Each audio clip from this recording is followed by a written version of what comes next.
Assalamualaikum warahmatullahi wabarakatuh. Perkenalkan, nama saya Viga Alifa Putri dengan NIM C1C021196. Di sini saya akan menjelaskan mengenai sumber hukum Islam. Yang pertama, di sini saya akan menjelaskan sumber hukum Islam. Yang kedua, jenis dan definisi sumber hukum Islam. Yang ketiga adalah urutan pengambilan hukum Islam. Yang keempat adalah mukjizat Al-Quran. Yang kelima, fungsi dan peranan Al-Quran. Yang keenam, fungsi as-sunnah. Yang ketujuh, fungsi ijma'. Yang kedelapan, fungsi qiyas.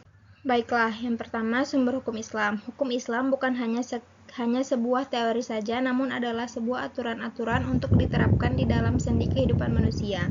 Karena banyak ditemui permasalahan umumnya dalam bidang agama yang seringkali membuat pikiran umat muslim yang cenderung kepada perbedaan. Untuk itulah diperlukan sumber hukum Islam sebagai solusinya, yaitu sebagai berikut. Yang pertama adalah Al-Quran, yang kedua adalah Al-Hadis, yang ketiga adalah ijma', dan yang keempat adalah qiyas.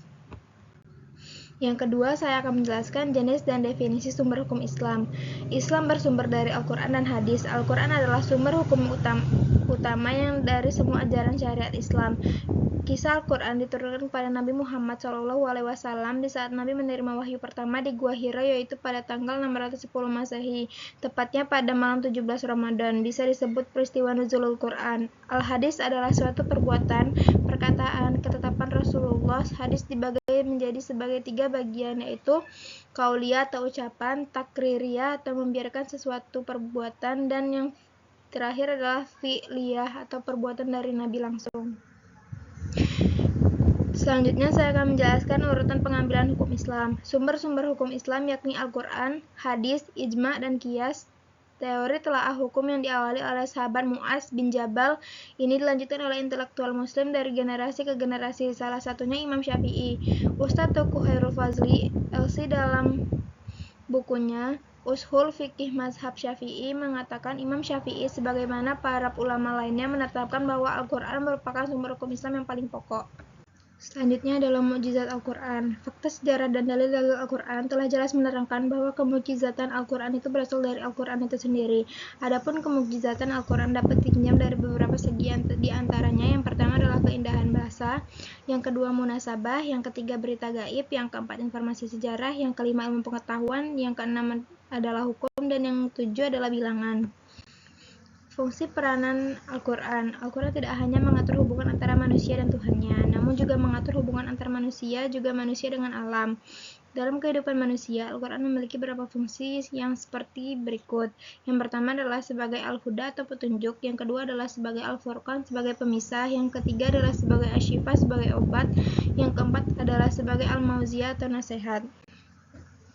Selanjutnya, fungsi as-sunnah. Sunnah merupakan keterangan Nabi Muhammad SAW, baik berupa ucapan atau sunnah qauliyah, perbuatan atau sunnah fi'liyah, maupun ketetapan Nabi atau sunnah takririyah. Selain itu, sunnah juga merupakan sumber hukum kedua setelah Al-Quran. Hal sedemikian itu disebabkan adanya perbedaan sifat, yaitu Al-Quran bersifat khati al-wurud, sedangkan sunnah bersifat dani al-wurud. Sementara fungsi sunnah terhadap Al-Quran adalah pertama, sunnah berfungsi sebagai penguat atau takkid atas apa yang dibawa Al-Quran. Kedua, fungsi sunnah sebagai penjelas atau tabyin atas apa yang terdapat dalam Al-Quran. Dan ketiga, fungsi sunnah sebagai mustaqilah atau menetapkan hukum yang belum ada hukumnya dalam Al-Quran.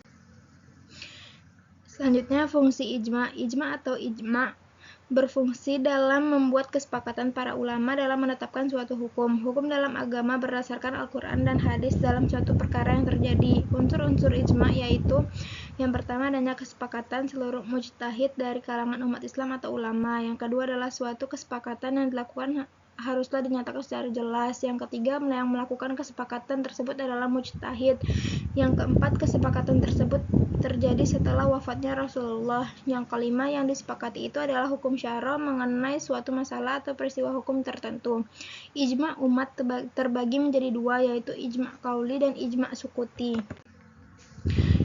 Selanjutnya, fungsi kias. Kias adalah penetapan suatu hukum dan perkara baru yang belum ada pada masa sebelumnya, namun memiliki kesamaan dalam sebab, manfaat, bahaya, dan berbagai aspek dengan perkara terdahulu, sehingga dihukumi sama. Dalam Islam, kias bersifat darurat bila memang terdapat hal-hal yang ternyata belum ditetapkan pada masa-masa sebelumnya. Rukun kias ada 4, yaitu al-ashal atau pokok, al-far'u atau cabang, hukum asl, dan illah. Baiklah, sekian yang dapat saya sampaikan. Lebih dan kurangnya mohon dimaafkan. Saya akhiri. Wassalamualaikum warahmatullahi wabarakatuh.